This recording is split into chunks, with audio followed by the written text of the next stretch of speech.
예, 오늘 누가복음 9장 57절에서 62절이고요. 예. 왕국에 합당하지 않는 사람들, 왕국에 합당하지 않는 사람들, 62절 말씀. 하나님의 왕국에 합당하지 않는 사람들. 이건 이제 구원에 부적합자가 아니고, 주님을 따르는 하나님의 왕국 일을 하는 일꾼, 사역자, 주의 제자가 치러야 될 비용, 대가, 뭐 이런 겁니다. 왕국에 합당하지 않는 사람들인데, 자, 62절 같이 읽습니다. 예수님께서 그에게 이르시되 손에 쟁기를 잡고 뒤를 돌아보는 자는 하나님의 왕국에 합당하지 아니하니라 하시니라. 예. 잠깐 기도하고 시작합시다. 위대하시고 거룩하신 주 하나님 감사합니다. 주의 첫날 아침에 함께 하나님의 말씀을 공부합니다. 이 말씀을 통해서 주님께서 우리를 위해서 행하신 일들과 또 주께서 하신 말씀들을 저희가 기억하고 또 배우고 깨닫기를 원합니다. 사랑하는 아버지 하나님께서 도우셔서 저희가 늘 지혜와 계시형으로 충만하고 하나님께서 알려주시고 조명해 주시는 모든 것들을 밝히 볼 수 있도록 해주시길 간구하고 들을 수 있게 하여 주시고 깨닫게 해주시길 간구합니다. 전능자주 하나님께서 성경에 기록된 모든 말씀을 저희 마음판에도 동일하게 기록해 주시길 간구하고 우리 주님께서 저희를 이제 부르셨사오니 또 저희가 주님을 따르고 하나님의 왕국을 먼저 구하는 그런 성도를 되도록 인도하시고 또 주님을 좀 영화롭게 하는 그런 증거롭게 하여 주시고 열매 맺는 성도를 되도록 도와주십시오. 감사드리며 주의 승기도합니다. 아멘. 예. 오늘 공부할 본문은 주를 따르겠다고 했지만 거절된 사람, 하나님의 왕국에 합당하지 않는 사람들입니다. 합당하지 않다. 이건 지금 여기 not fit. 우리가 이제 옷 같은 옷이 잘 안 맞으면 fit이 안 맞는다 그러죠. 이제 뭐 몸이 홀쭉한데 어깨가 너무 넓다든지 반면에 몸은 뚱뚱한데 옷이 막 비집나 이게 fit이 안 맞는다 그래요. fit이 안 맞는다 하면 이제 후선 집어서 fit을 맞추죠.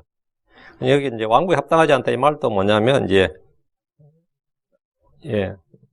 No man is fit for the kingdom of God. 하나님의 왕국에 fit이 맞지 않는 사람 이렇게 나와요. 이제 맞지 않다 이 말은 이제 합당하지 않다. 우리가 합당하지 않다 이 말이 이제 성경에 not worthy. 가치가 없다. 맞지 않다. 예를 들어서 거룩한 것들은 계획에 합당하지 않습니다. 진주는 돼지에게 합당하지 않습니다. 창녀의 몸값을 성전의 헌물로 드린 것 합당하지 않고 사악한 자 희생물은 죽게 합당하지 않습니다. 사람의 피값을 성전 보고 있는 것은 합당하지 않습니다. 자녀들의 빵을 집어 개들에게 던진 것은 당연히 합당하지 않고 훌륭한 말은 어리석은 자에게 합당하지 않습니다. 거짓말하는 입술은 통치자에게 합당하지 않습니다. 포도주를 마시는 것은 왕들에게 합당하지 않고 독주를 마시는 것은 통치자들에게 합당하지 않습니다.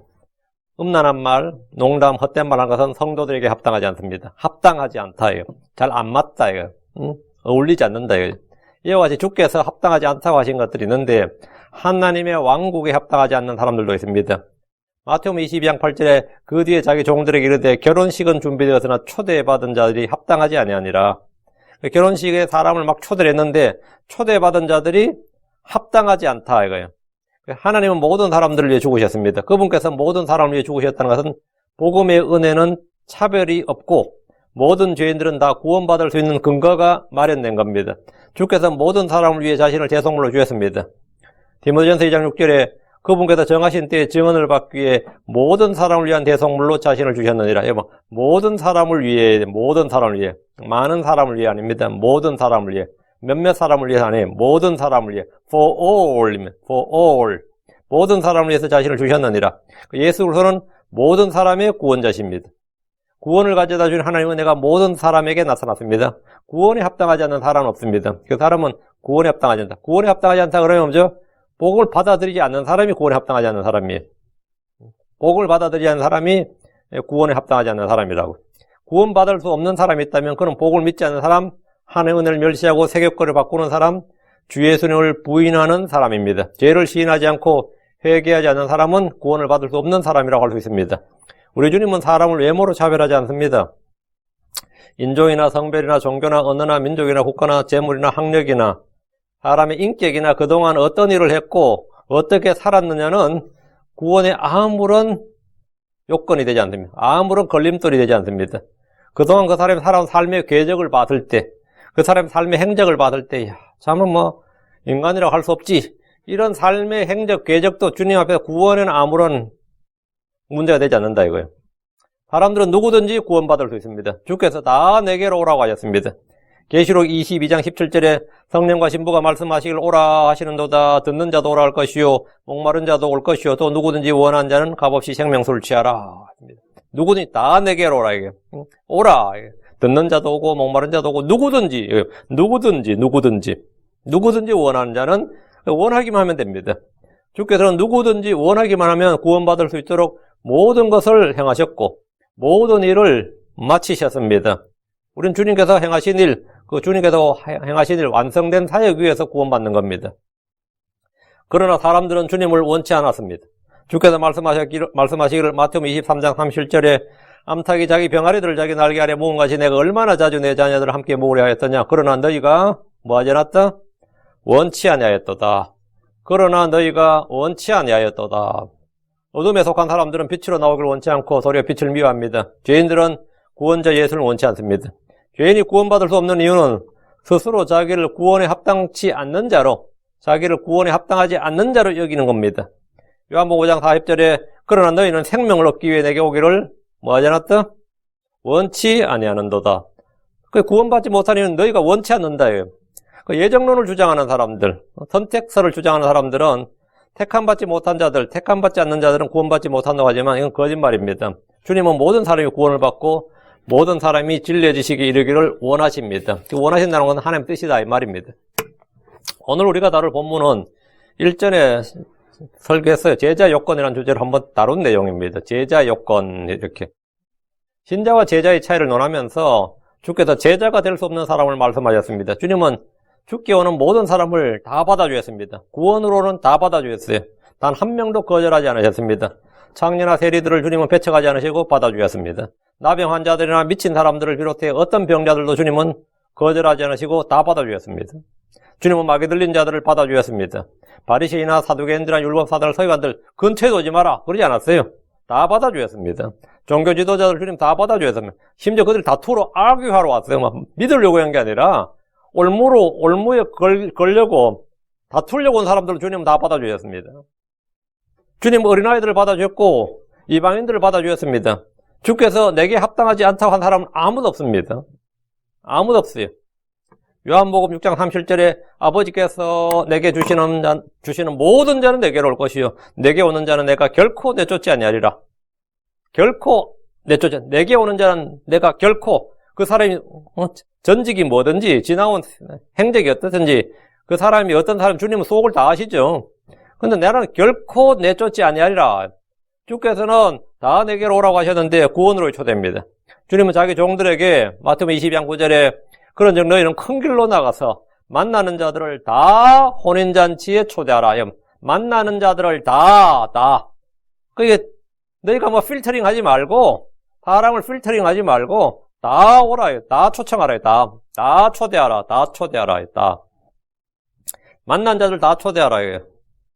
그러나 모든 사람이 제자가 될 수 있는 것은 아닙니다. 본문이 말하는 왕국에 합당하지 않다고 한 사람들은 구원의 부적격자들이 아니고 제자로서 주를 따르는 일, 주의 일꾼으로서 부적합하다는 말입니다.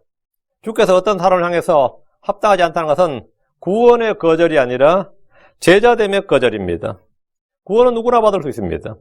주님은 어린아이들이라도 내게 오는 것을 허락하고 막지 말라고 하셨습니다. 주께서는 자기를 따르지 않더라도 주의 이름으로 기적을 행하는 것도 막지 말라고 하셨습니다. 그러나 주를 따르는 제자가 되는 것은 이와 달리 자격 요건이 있습니다. 필터링이 있다고요. 주께서 누구나 아무나 다 제자로 받지 않으셨습니다. 사람이 주를 따르는 제자가 되려면 첫째 자기를 부인해야 됩니다. 둘째 날마다 자기 십자가를 지고 주를 따라야 됩니다. 누가복음 9장 23절에 또 그분께서 그들 모두에게 이르시되 어떤 사람이 나를 따라오려거든 자기를 부인하고 날마다 자기 십자가를 지고 나를 따를지니라 했습니다. 대체 주의 말씀에 꾸준히 거해야 됩니다. 요한복음 8장 31절에 이에 예수님께서 자기를 믿은 그 유대인들에게 이르시되 너희가 내 말에 꾸준히 거하면 참으로 내 제자가 되고 꾸준히 거하면 내 제자가 된다고. 주의 말씀으로 다시 태어난 성도는 주의 말씀에 꾸준히 거함으로 그분의 제자가 됩니다. 참으로 내 제자가 되리라. 참으로 그 자신의 말씀에 꾸준히 거하면 참으로 진실로 참으로 내 제자가 된다. 이 말씀대로 제자는 주의 말씀에 계속해서 거하는 사람입니다. 넷째, 열매를 많이 맺으면 이로써 그는 주의 제자가 됩니다. 계속해서 주의 말씀에 거하고 주 안에 거하는 자는 그 결과로서 열매를 많이 맺습니다. 요한복음 15장 8절에 너희가 열매를 많이 맺는 것 이것으로 내 아버지께서 영광을 받으시나니 이로써 너희가 내 제자가 되리라. 의의 열매, 성례 열매, 선한 행의 열매를 전혀 맺지 못하고 평생 육신에 따라 사는 크리스천들이 많습니다. 그들은 분명히 믿어서 구원에 이른 자들인 것은 맞다 하더라도 주의 제자라 부를 수는 없습니다. 이에 더해서 주님께서 제자로 합당하지 않다고 한 사람들도 있는데 제자가 되려면 이렇게 해야 되고 제자로서 합당하지 않다. 그 한마디로 주님께서 리젝트하는 사람 그런 사람이 있는데 오늘 본문에서 몇 가지 경우의 수를 주님께 말씀하셨어요. 이 아주 짧은 구절에 몇 가지 케이스를 쫙 말씀하시면서 합당하지 않다. 이렇게 오늘 이 본문이 바로 그걸 다루고 있습니다. 여러분은 그리스도의 제자입니까? 어떤 이들은 모든 신자는 모두 제자라고 선언합니다. 성경에서 제자란 단어를 다 찾아보면 신자와 구분 없이 쓰여진 그런 예가 있다 이거죠. 몇 구절 보이긴 합니다. 뭐 니고데모나 아리마대 요셉 같은 사람 제자라 불리거든요. 근데 우리가 볼 때는 저 사람들이 과연 제자인가 신자인가는 확실한데 근데 니고데모나 아리마대 요셉은 예수님이 가장 필요로 할 때 자신을 드러낸 사람들이에요. 평소에 예수님이 잘 나갈 때 자신들이 예수를 따른다고 유대인들한테 드러낸 게 아니라 예수님이 십자가에 못 박혔고 지금 현재 아무도 예수님의 몸을 치울 사람이 없고 그럴 때 이 사람들이 자기 재물을 써서 아리마대 요셉 같은 사람은 뭐 니고데모 마찬가지고 자기 재물을 써서 예수님을 장사를 치르고 제자들도 다 도망간 상태 사도들도 다 도망간 상태에서 이 사람들이 나섰다고. 이번에 요즘 한국에 그런 일이 있었죠. 그 박근혜 씨가 감옥에서 나올 때 말이죠. 추징금과 벌금 때문에 이 사람 돈이 한 푼이 없어요. 나와도 살 데가 없어. 전직 대통령 예우가 박탈돼가지고 연금도 안 나오고. 그런데 이 대구에다가 이 사람 집 27억짜리 집을 하나 마련해줬다고. 근데 그 사람들이 보니까 다 깜짝 놀란 거야. 정말 다 깜짝 놀랐어요. 한 사람 21억 내고 한 사람이 3억 내고 한 사람 1억 내고 한 사람이 얼마 내가지고 그런데 보니까 돈을 주려고 하니까 주면 이게 증여가 되는 거예요. 증여세는 한국 50%예요. 그러면 27억 줬다가 13억 5천원 세금을 떼이는 거예요. 그래가지고 이 빌려주는 걸로 해가지고 집을 마련해 줬다고. 그 사람들이 전부 다 깜짝 놀랐죠. 그 유튜버들이었어요. 야, 그 사람들이 평소에 그런 사람들 그냥 그 사람 이름 팔아먹는 사람 줄 알았는데 보니까 자기를 다 희생하는 사람들 막 참 평소에 그 사람 공천 받으려고 그러고 막 그 크게 알랑거리던 사람들 중에 돈 이런 낸 사람 한 명 없어요. 응? 진짜로. 전부 다 사람들이 뭐 그 사람들이 좋은 사람 나쁜 사람인지 몰라도 제일 어려운 때 이 무언가를 하는 사람도 있죠. 그냥 그 사람이 다 진짜 친박이에요. 그 사람들이. 그 사람들이 어쨌든. 뭐 전두환 씨도 마찬가지죠. 제일 어려운 때 그 사람 곁에 있는 사람 보면 그 사람이 진짜지. 니고데모나 아리마대 요셉은 사실 평소에 예수님을 그 사람은 관원이고 또 바리새인이었잖아요. 평소에 예수님 따른다고 안 했지만 정말 결정적인 순간에 나타났는데 진짜 진정한 제자죠. 자, 이제 본문을 보겠습니다. 57절. 그들이 길을 갈 때 어떤 사람이 그분께 이르되 주여 주께서 어디로 가시든지 내가 주를 따르리이다 하니 어떤 사람이 주님께 제자가 되기를 자청했습니다. 주여 주께서 어디로 가시든지 내가 주를 따르리이다. 참으로 선한 소원 선한 의지입니다. 12사도는 주께서 친히 부르신 사람들입니다. 나를 따르라는 주의 말씀에 즉각 순종한 사람들이 그분의 제자가 되었고 여러 제자들 중에서 12명이 사도로 지명되었습니다. 그런데 어떤 사람은 스스로 자원해서 자청해서 주님께 나와서 내가 주를 따르리이다 했어요. 그럼 주님께서 고맙다 나를 따르라 이렇게 했어요. 그는 지금 신자가 되겠다고 한 것이 아닙니다. 이 사람 지금 이미 신자예요. 크리스천 아니어도 이 당시에 복음서 시대에 말이죠. 지금은 크리스천이지. 신자가 되겠다고 한 것이 아니라 그는 지금 주를 믿고 있는 사람인데 주를 믿을 뿐만 아니라 이제부터는 주님을 따르면서 직접 그분께 듣고 보고 곁에서 그분을 배우고 싶다는 겁니다. 주를 따르기 원한다면 그에게 요구되는 자질, 요건이 뭐냐는 겁니다. 자기를 부인하는 것, 날마다 자기 십자가를 지고 주를 따르는 겁니다. 그리고 말씀에 꾸준히 가는 것, 열매를 맺는 겁니다. 주님은 사람의 외모를 보지 않습니다. 학력이나 경력이나 집안이나 그 사람의 성격이나 사회적 평판 등은 전혀 고려의 요소가 아닙니다. 저런 사람이 제자가 되면 내가 욕먹는다. 뭐 그런 건 없어요. 주님께서 저런 사람이 어떻게 좀 괜찮은 사람 따르겠다는 사람이 없고 꼭 무지렁이들만 와가지고는 비비대고 말이지 날 따르겠다 그러면 어때요? 어떻게 그 사람 제자라는 사람은 다 그 모양이냐? 뭐 이래야 된다고. 근데 예수님 제자들이 대부분 그런 사람들이었습니다. 요즘 말로 하면 이 블라인드 면접이라고 그러죠. 주께서는 그런 것들이 아무런 관심이 없습니다. 그렇다고 해서 그 사람의 능력을 보겠다든지 능력을 보겠다 아니면 잠재력을 평가하겠다, 포텐셜이 있다. 그 사람은 지금은 저래 보여도 좀 갈고 닦으면 상당한 잠재력을 가진 사람이다, 앞으로 팍 튈 사람이다, 뭐 이런 걸 평가하고 뭐 다면 평가를 하나 심층 면접을 하겠다 이런 거 아니란 말이죠. 주님이 제자로 뽑은 사람들 보십시오. 어부들이 있고 세리가 있고 열혈당원도 있습니다. 그 중에 특별한 능력과 출중한 인물, 탁월한 인품이나 학식, 남다른 이력을 가진 사람은 아무도 없습니다. 사실 누구나 신자가 될 수 있듯이 자원하면 누구든 그분의 제자가 될 수 있습니다. 제가 아는 어떤 목사님은 지금 한국에서 목회하고 있는 분인데 좋은 교회가 되려면 좋은 사람이 모여야 한다 이런 지론을 가지고 있어요. 맞는 말이죠. 좋은 교회가 되려면 좋은 사람이 모여야 돼요. 응? 그리고 이제 목회 안수를 할 때든지 이제 뭐 그분하고 교장하면 항상 그 말을 해요. 좋은 교회가 되려면 좋은 사람이 모여야 된다. 그러니까 좋은 사람 아니면 컷하라 이 말이에요. 그러니까 자기가 정해둔 기준에 못 미치거나 자기 마음에 들지 않는 사람이 오면 이제 집사들을 보내요. 그래가지고 묻지 말고 나오지 말아 주십시오. 집사를 보내면 무조건 묻지 말고 나오지 말아 주십시오. 이 밥값도 교회 밥값도 못하는 사람들 이건 다 잘리는 거예요. 그 교회가 어떻게 다 좋은 사람들 맺겠죠. 그분은 교회답게 교회를 아름답게 만들려면 사람을 가려받아야 한다는 지론이 있고, 교회를 떠날 때는 이 교회가 마음에 안 들어 떠날 때면 이 교회에서 있었던 일을 외부에 발설하지 말고 아무 말 없이 떠나겠다는 이제 문서의 사인을 받아요. 문서의 사인을 받아서 떠나게 될 때는 이 사인했다는 것에 대해서 항상 기억하시오. 그래서 이 떠난 사람들이 그 교회에 대해서 말을 안 해. 그리고 항상 아름다운 교회로 남지. 어때요?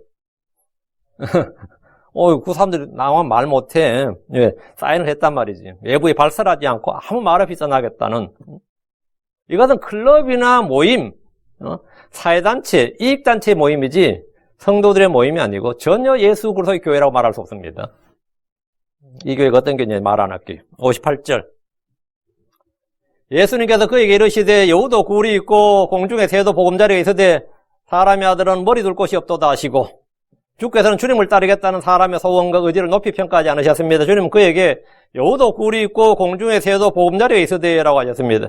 예수님은 주를 따르겠다는 사람의 의도, 마음의 생각과 숨은 동기, 숨겨진 야망, 뜻을 정확히 파악하고 계셨고 그것을 드러내셨습니다. 여우도 굴이 있고 공중에 새도 보금자리가 있습니다. 이 말은 그들에게 최소한 거처가 있다는 겁니다.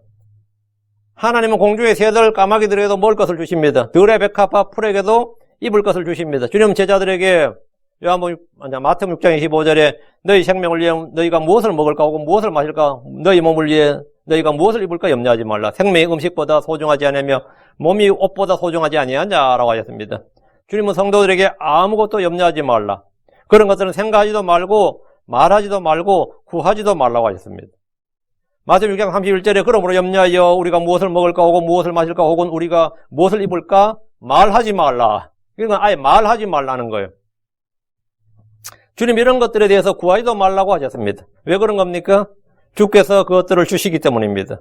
그래서 성경은 먹을 것과 입을 것이 있은즉 우리가 그것으로 만족할 것이니라 하셨습니다. 그런데 주님은 집에 대해서는 아무 말씀 안 하셨습니다. 순례자로서 사는 성도들에게 이 땅에 거처, 집이 없습니다. 우리의 영원한 집은 저 하늘에 있습니다. 여우도 굴이 있고 공중에 새도 보금자리에 있지만 사람의 아들은 머리 둘 곳이 없었습니다. 주 예수님은 공생의 사역 동안 일정한 거처가 없었습니다. 어느 지역에 교회를 만들어 본부로 삼거나 어떤 헤드쿼터가 있거나 말이죠. 센터가 있어야 되는데 그런 게 없었다고요. 그곳을 중심으로 활동한 것이 아닙니다. 주님은 어떤 건물도 짓지 않으셨고 자기 소유의 집을 가지도 않으셨습니다. 주 예수님을 따르던 사도들에게 주님은 집이나 땅을 주지 않으셨습니다. 제자들은 자기들이 그나마 가진 것들도 버리고 주를 따랐습니다. 그들은 주께서 주실 보상을 기대했지만 이 시대에 얻는 것은 없습니다. 예수님을 따르는 일은 입신양명이나 출세와 명예, 권력을 얻는 길이 아닙니다. 예수님을 따르면 그는 예수님이 받았던 수치와 모욕과 고난을 함께 받게 됩니다. 예수님을 따르면 여우도 가진 굴, 공중의 새도 갖는 보금자리조차 보장받지 못합니다. 그가 지금 주님을 따른다고 해서 주급이 나오거나 월급이 나오는 것은 고사하고 얻을 수 있는 것이 아무것도 없습니다. 출세를 바라고 주를 따른다면 그는 금방 실망하게 될 겁니다.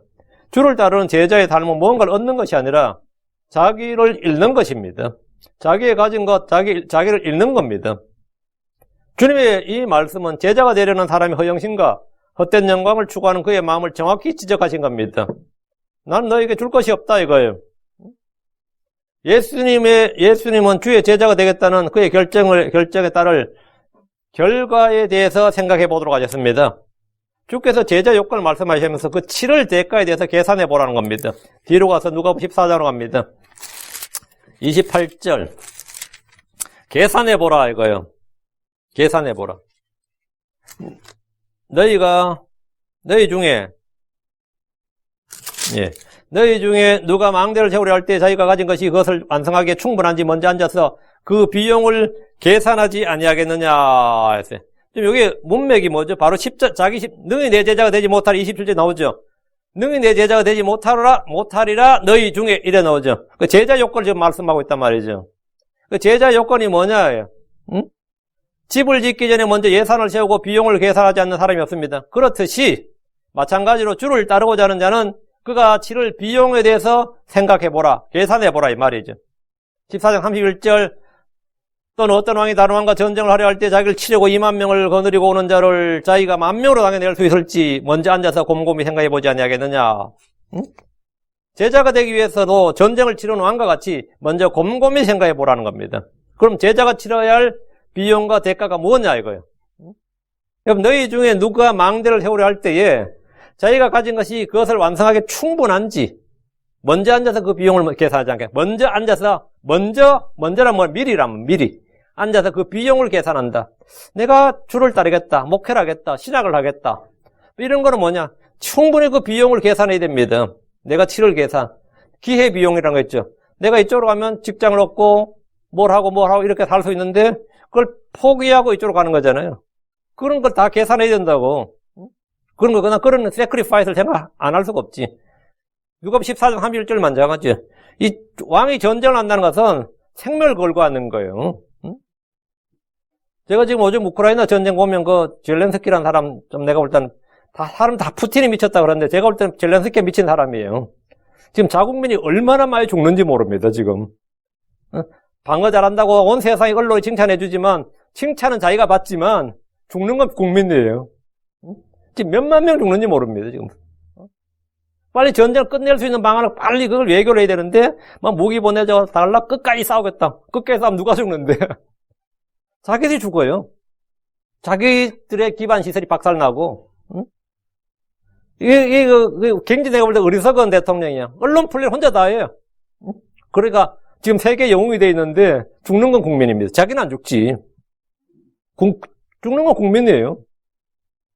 이걸 당해낼 수 있을지를 곰곰이 생각해보라. 당해낼 수 있을지를. 당해낼 수 없다 싶으면 어떻게 되는 거예요? 빨리 하친을 해야죠.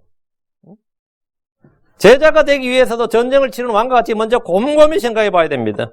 그럼 제자가 치러야 할 비용과 대가가 뭡니까? 제자가 되려면 어느 정도의 비용을 지불해야 된다 이거죠. 그게 뭐냐? 14장 3절. 이와 같이 너희 중에 누구든지 자기의 모든 소유를 버리지 아니하는 자는 능히 내 제자가 되지 못하리라. 제자가 치러야 될 비용이 참 만만치가 않아요. 자기의 모든 소유를 버리지 아니하는 자는 능히 내 제자가 되지 못하리라. 그 모든 소유를 버려야 된다는 겁니다.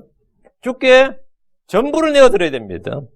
이 땅에서 뭔가 이익을 얻고 명예를 얻고 권력이나 부를 얻고자 한다면 그분을 따른 제자가 되는 것이 아니라 사탄의 이용물이 되고 맙니다. 지금 수많은 목사들과 크리스천들이 욕을 먹는 이유가 이 교회를 하면서 희생이 아니라 뭔가 이익을 얻고자 하기 때문입니다. 희생을 하고자 하지 않아요. 이익을 얻고자 하지. 지금 이곳에 있는 여러분은 주님을 믿는 신자들입니다. 여러분 다 주님을 믿는 신자들이에요. 그런데 그분을 믿고 따른 이유와 동기와 목적에 대해서 생각해 본 적이 있습니까? 대부분의 사람들은 주께 뭔가를 얻고자 하는 이기적인 동기가 마음속에 숨어 있습니다. 신자들 중에 그런 것이 없는 사람이 아무도 없을 겁니다. 그러나 그런 것을 추구하는 혼들은 주를 따르는 일에 합당하지 않습니다. 구원에 합당하지 않다는 말이 아닙니다. 주를 따르는 일에 합당하지 않습니다. 59절. 또 다른 사람에게 나를 따르라 하시거늘 그가 이르되 주여 먼저 내가 가서 내 아버지를 장사 지내게 허락하옵소서. 58절에서는 주께서 제자가 되겠다는 사람을 거절했다면 이번에는 주께서 누군가를 먼저 제자로 부르셨습니다. 또 다른 사람이 나를 따르라. 주님께서 이게 말씀하시거늘 말. 또 다른 사람이 나를 따르라 하시거늘. 그렇게 주님께서 따르라 했는데 사도들은 주님이 부르셨을 때 그 자리에서 즉시 주를 따랐습니다. 모든 걸 버려두고 주를 따랐어요. 주의 부르심에 즉각적인 응답, 순종이 없는 사람들은 주의 제자가 되지 못합니다. 어떤 부자 청년은 내게 아직도 한 가지 부족한 것이 있으니 내가 가진 모든 걸 팔아 가난한 사람들이 나누어 주라. 그리하면 하늘에서 내게 보화가 있으리라. 그리고 와서 나를 따르라 하셨습니다. 그러나 그 청년은 주의 말씀을 듣자 그분의 부르심을 거절했습니다.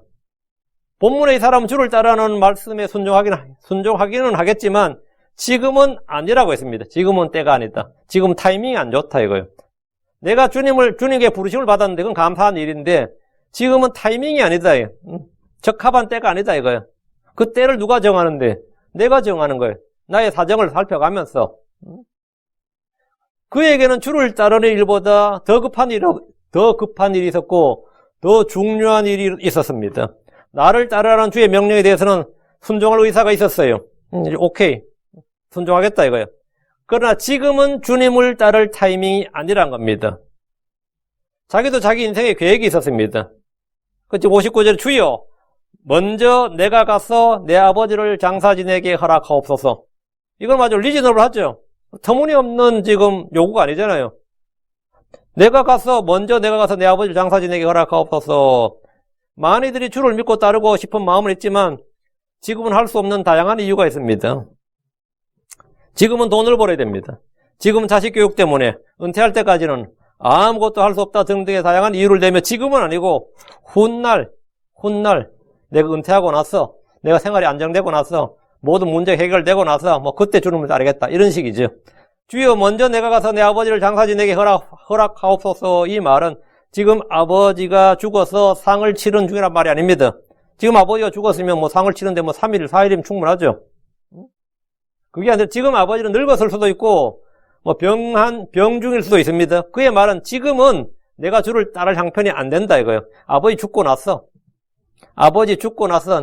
부모님 다 상 치르고 나서 얼마나 걸릴지 모르겠지만 아버지는 어쨌든 아버지 돌아가시면 제가 주님을 따르겠습니다. 한국 사람들이 요즘 아버지보다는 자식 이야기를 많이 하지. 자식 대학 다 마치면 아니면 자식 시집 장가 보내고 나면 이런 말을 많이 해요.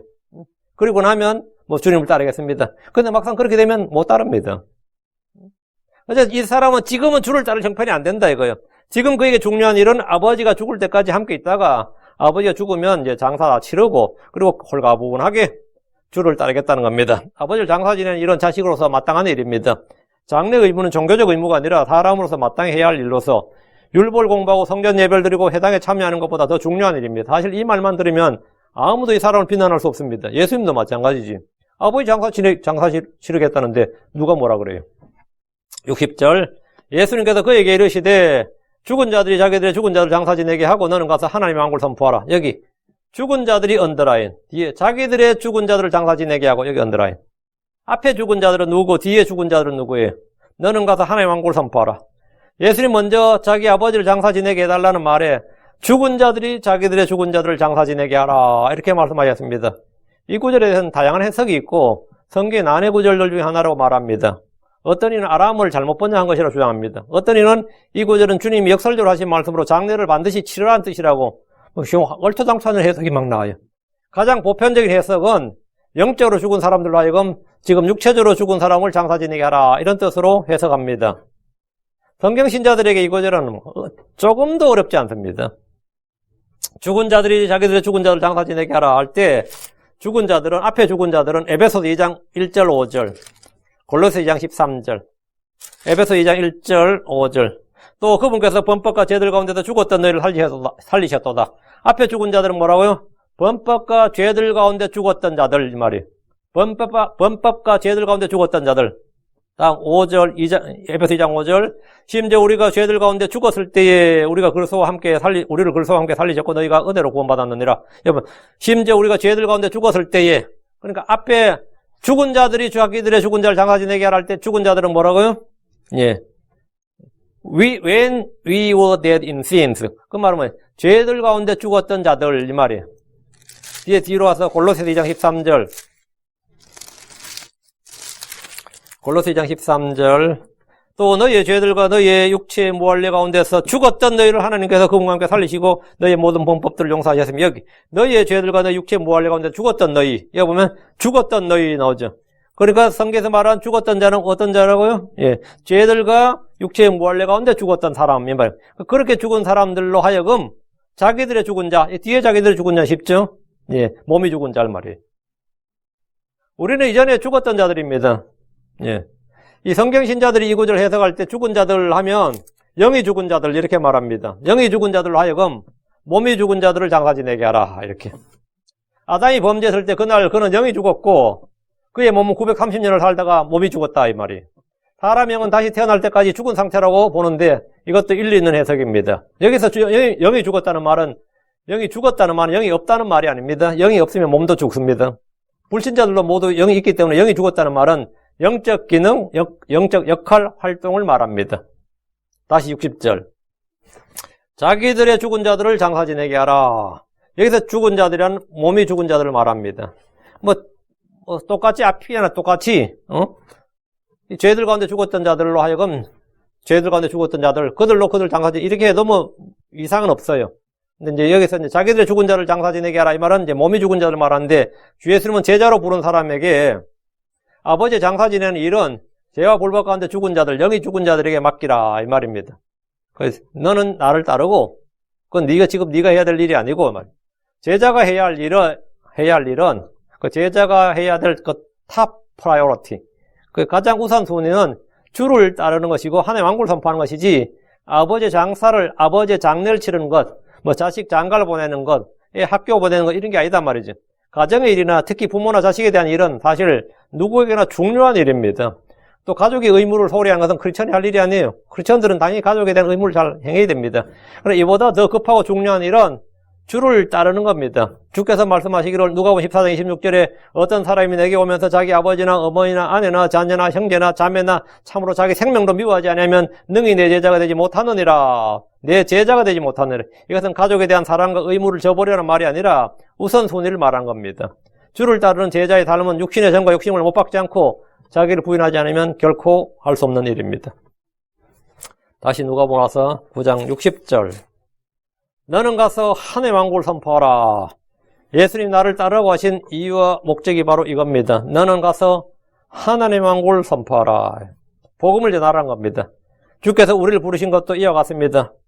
디모데후서 4장 2절에 말씀을 선포하라. 때에 맞든지 맞지 아니하든지 긴급히 하라. 모든 오래 참음과 교리로 책망하고 꾸짖고 권면하라. 침례자 요한과 우리 주 예수님과 사도들은 하나님의 왕국을 선포했습니다.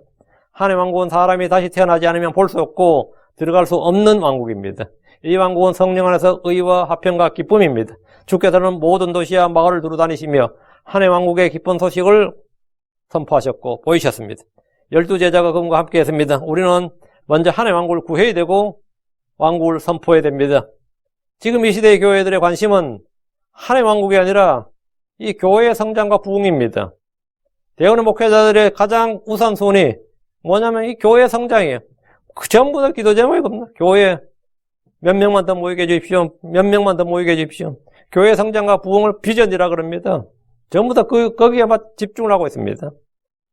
크리스천들은 저마다 자신의 평안과 형통과 성공과 복을 구합니다. 사도 바울이 한 일을 보십시오. 사도행전 20장 25절. 보라 내가 너희 가운데서 하늘의 왕국을 선포하며 다녔도다. 바울이 뭐하고 다녔다고요? 바울 전도하고 다녔지. 근데 바울이 뭐라는 거예요? 내가 너희 가운데서 하나님의 왕국을 선포하며 다녔도다. 그는 감옥에 갇혀서도 한 일이 뭐냐? 하나님의 왕국을 선포했습니다. 사도행전 28장 31절에 전적으로 확신 있게 하나님의 왕국을 선포하며 주 예수를 소유하는 것들을 가르치되 아무도 그를 막지 못하더라. 감옥 셋집에서도 로마의 셋집에서도 이 일을 했어요. 하나님의 왕국을 선포하며 주 예수 그를 소유하는 것들을 가르치되 했습니다. 우리가 해야 될 일이 이겁니다. 이것은 주의 부르심을 받은 자들이 해야 할 일입니다. 61절. 또 다른 사람이 이르되 주여 내가 주를 따르겠나이다마는 먼저 내가 가서 내 집에 있는 자들에게 작별을 고하게 하옵소서. 이제 세 번째 케이스가 나왔습니다. 지금 첫 번째 자원했던 사람, 두 번째는 주님이 불렀던 사람, 세 번째는 또 다른 사람. 이것도 자원한 사람이죠. 주여 내가 주를 따르겠나이다. 오케이, 따르겠다, 이거. 난 제자가 되겠다. 그러나, 먼저 내가 가서 내 집에 있는 자들에게 작별을 구하게 하옵소서. 그리고 나서 하겠다. 주를 따르겠다, 이거. 주님께 가서 집에 가서 작별 구하고 오는 정도야 어려운 일 아니잖아요. 어떻게 생각해요? 이번에도 주를 따르겠다는 사람이 나타났습니다. 주여 내가 주를 따르겠나이다. 이것은 그가 한 결정 중에서 그의 인생에서 가장 훌륭한 결정, 가장 잘한 일입니다. 그는 주를 따르겠다고 합니다. 그런데 조건이 있습니다. 먼저 내가 가서, 먼저가 있어요, 먼저. 주님을 따르는 일보다 먼저 해야 될 일이 있다고. 먼저 내가 가서 내 집에 있는 자들에게 작별을 구하게 하옵소서. 그는 주를 따르려 결정했고 이미 자신의 의지를 주님께 밝혔지만 가족들과 친지들에게는 아직 안 밝혔어요. 그죠? 가족들, 친지들, 친구들, 마을 사람들, 아는 사람들에게 안 밝혔기 때문에 먼저 가서 그들에게 작별을 구하겠다는 겁니다. 이게 잘못입니까? 이게 잘못이냐고. 전혀 잘못이 아니죠. 이런 얘기가 엘리야가 엘리사를 불렀을 때 엘리사가 밭을 갈고 있어도 소를 가지고 밭을 갈고 있었는데 엘리사는 엘리야를 따르기 전에 먼저 가족에게 작별을 구하게 해달라고 구했습니다. 엘리사도. 엘리야가 일 없다고 그랬어요, 사실. 열왕기상 19장 20절에 그가 소들을 남겨두고 엘리야를 따라 달려가서 이르되 원하건대 내가 내 아버지와 내 어머니에게 입맞추게 하소서. 그러한 뒤에 내가 당신을 따르리이다. 엘리사도 이렇게 말했다 이거예요. 실제로 그렇게 했어요. 그렇죠? 이 엘리야가 뭐라 했냐면 엘리야가 그에게 이르되 돌아가라. 내가 내게 무슨 일을 하였느냐? 내가 가서 내 아버지 어머니에게 입맞추게 하소서 하니까 돌아가라. 그냥 가라고. 엘리사가 돌아가서 작별을 구하려는 것은 가족과 친지와 모든 사람들에게 나는 이제 더 이상 농사를 짓지 않겠다. 대언자 엘리야를 따르겠다고 공포하려는 것이었습니다. 농부였던 그가 가족들 앞에서 소를 잡고 농기구를 불태워버렸습니다. 그 말은 뭐예요? 그 잡은 소의 고기를 동네 사람들 다 나눠줬어요. 이건 농부가 전기를 불태우고 소를 잡아버렸다 이 말은 뭐죠?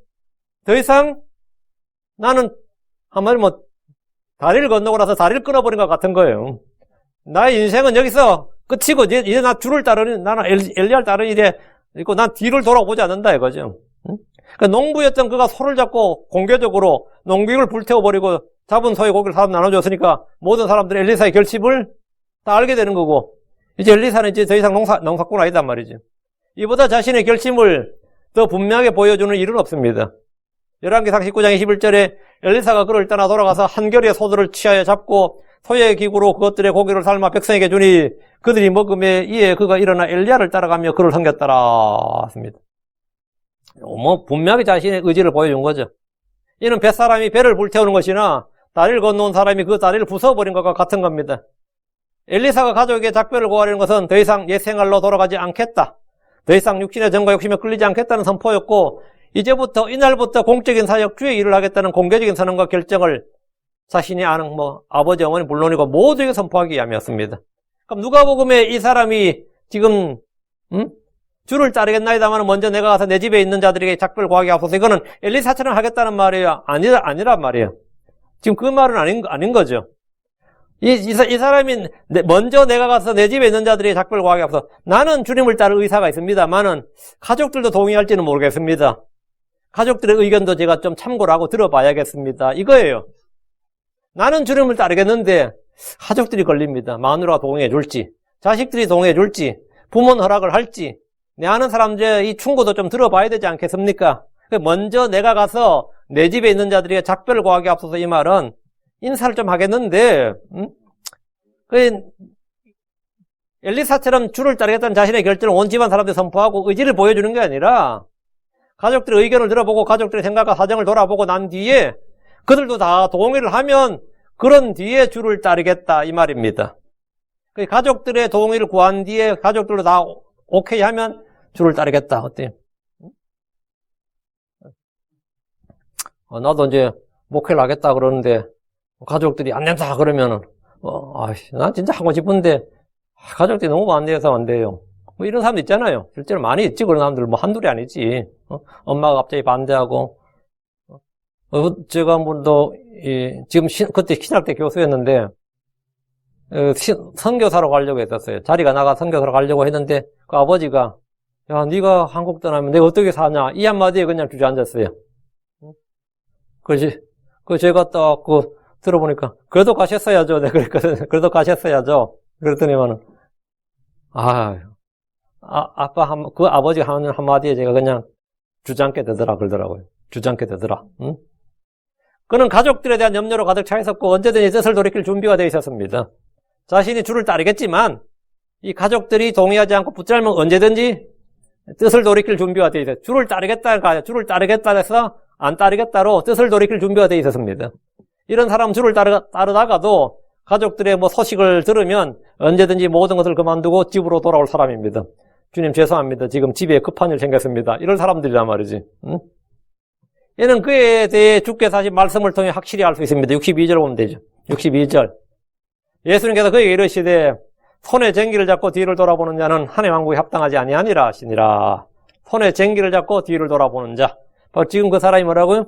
손에 쟁기를 잡고 뒤를 돌아보는 자다 이 말이에요. 농경사회인 이스라엘에서 이 말씀은 누구나 쉽게 알 수 있는 말씀입니다. 손에 쟁기를 잡고 뒤를 돌아보는 자는 밭이나 논을 제대로 갈 수 없습니다. 농부가 쟁기를 잡으면 밭을 갈기 위해서 앞을 봐야 됩니다. 쟁기를 잡고 뒤를 돌아보는 자란 일을 하면서 딴 것을 바라보고 생각하는 사람들입니다. 이와 같이 주를 따른 자는 왕국의 복을 선포한 일 외에 그 주와 그분의 왕국, 하나님의 왕국과 그분의 의를 선포한 일 외에 다른 일을 생각하고 다른 일을 먼저 거기 신경을 쓰면 그건 하나님의 왕국에 합당하지 않다 이 말입니다. 주를 따른 자는 자신의 부르심을 확고해야 됩니다. 주께서 하나님의 왕국에 합당치 않다고 할 때 합당치 않다는 말은 잘 맞지 않다. not fit. 잘 맞지 않다요. 적합하지 않다. 어울리지 않는다는 말입니다. 이런 사람은 여기 어울리지 않는다. 그냥 니는 네 일이나 해라 이 말이에요. 니는 네 일이나 해라. 크리스천들은 주를 따를 때 먼저 주를 생각해야 됩니다.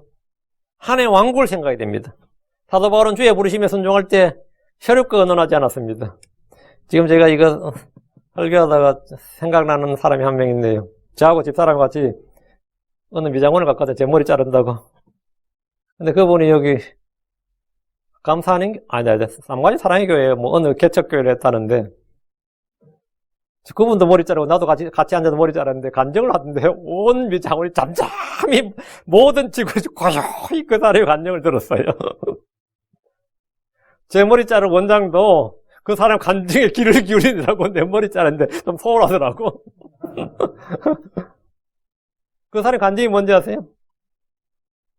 집안 다 날렸다는 거였어요, 한마디로. 그 개척교회를 섬기느라고 자기 집, 자기 벌어놨던 돈 다 날리고 결국 포기하고 그 교회를 떠나고 지금 이제 어디 자리 잡아서 살고 있다. 그 이야기를 일목요연하게 이제 이야기하는 거예요. 내가, 개척교회를 하는데 왜 그렇게 했지? 나 들으면서도 전혀 이해가 안 되더라고요. 근데 그 사람들은 또 그렇게 섬기는 걸로 생각했는 것 같아. 그러니까 주를 따르는 사람들이 주와 그분의 왕국, 하나님의 말씀을 선포하고 여기에 포커스가 맞춰진 게 아니라 한국 사람들이 주를 따른다, 교회란다 뭐죠? 교회 건물 세운 일에 앞장서요. 교회 건물을 사고, 교회 건물을 꾸미고, 교회 건물, 거기 투자를 한다고. 이 교회 건물 세우는 게 뭘 생각하는 거죠? 교회 세웠다고 생각해요. 그 건물 사는데, 예를 들어, 지금 이 건물 같으면 얼마 정도 할 것 같아요? 지금 모르겠네. 전에 이게 몇 년 전에 왔을 때 450만 불을 했어요. 그럼 성도를 좀 모으면 목사가 어떻게 하든지 성도를 꼬드기든 뭘 하든 간에 500만 불 모으는 거야. 건축건물 하든 뭘 하든 간에. 이거 살려고 애를 쓴다고. 그게 뭐라 행하는 거죠? 그게 사역인 줄 알아요. 그건 사역 아닙니다. 그게 사역 아니에요. 교회란 것은 건물이 아니에요. 사람이 교회입니다. 하나님의 성도들 모임이 교회예요. 크리스천들은 주를 따를 때 뭘 생각해야 된다고? 주를 생각해야 돼요. 하나님의 왕국을 생각해야 됩니다. 사도 바울은 주의 부르심에 순종할 때 혈육과 의논하지 않았습니다. 갈라디아서 1장 16절 보면 혈육과 의논하지 않았다. 혈육과 의논하지 않았다. 한번 뒤를 돌아보지 않았다 말이지. 주를 따를 때에는 뒤에 있는 일들은 다 잊어버려야 됩니다. 빌립보 3장 13절에 형제들아 너는 내가 이미 붙잡은 줄로 여기지 아니하고 다만 이 한 가지 일을 행하노니 그 뒤에 있는 그것들을 잊어버리고 앞에 있는 그것들에 도달하려고 나아가. 뒤에 있는 것들은 잊어버리고 앞에 있는 것들을 도달하려고 나아갔다. 그래서 뒤를 돌아보지 않았다 이 말입니다. 뒤를 돌아보지 않았다. 뒤를 돌아볼 필요가 없는 겁니다. 이것이 바로 뭐냐? 제자 요건입니다. 자, 누가복음 9장에서 제자 요건 57절부터 62절까지 세 사람이 나왔지. 57절에 자원했던 사람, 59절에 주님이 불렀던 사람, 61절에 다시 주를 따랐던 자원했던 사람. 이 세 가지 케이스가 나왔는데 셋 다 거절된 사람. 거절된 이유는 이제 방금 우리 말씀 살펴본 그대로입니다. 우리 여러분들은 주님을 따르는 일에 있어서 제자가 치를 비용 요건을 잘 생각하시고, 오케이, 그렇게 하겠다 하시면 하시고, 아니면 최소한 내가 뭘 하겠다 하면 평생 그것만 붙잡고 가면 됩니다. 내가 교회를 다니면서 최소한 이건 하겠다. 이건 내가 결심했는데, 내가 하나님 앞에 결심한 게 하나 있는데, 이건 내가 하겠다 하면 그걸 하면 돼요. 그럼 그걸로 충분합니다. 하지 못할 일들, 그거를 결심해가지고 부담 가질 필요는 없어요. 기도합시다. 위대하고 거룩하신 주 하나님 감사합니다. 하나님께서 저희를 죄 가운데서 불러서 구원해 주시고 또 이제 주를 따르고 주를 섬기는 제자가 되도록 해주셔서 감사합니다. 이 부르심을 받은 자들이 하나님 아버지 은혜를 받고 또 아버지 하나님 자신의 모든 비용을 치러서라도 그것도 주를 따르길 결단한 자가 있다면 또 그렇게 행할 수 있도록 힘을 주실 간구하고 마음의 은혜를 주실 간구합니다. 도와주시옵소서. 사랑하는 주 하나님께서 참으로 이 교회의 모든 성도를 불쌍하게 해주시고 이 땅의 소망을 두지 않고 이 세상의 소망을 두지 않고 또 아버지 하나님 자기 육신을 따르지 않고 위에 있는 것들에 애착을 두고 위에 있는 것들에 거기 주님께서 오시는 그 모든 것들 거기에 관심을 두고 또 성령을 따르는 그런 성도들로 인도하여 주시옵소서. 저희가 주와 주의 말씀 또 그분의 일들 외에 다른 것에 소망이나 관심을 두지 않습니다. 아버지 하나님께서 은혜 베푸셔서 저희가 이 주님 주시는 은혜와 복을 따라서 그렇게 경건하고 의롭고 복되게 살 수 있도록 도와주십시오. 감사드리며 주의 성기도합니다. 아멘.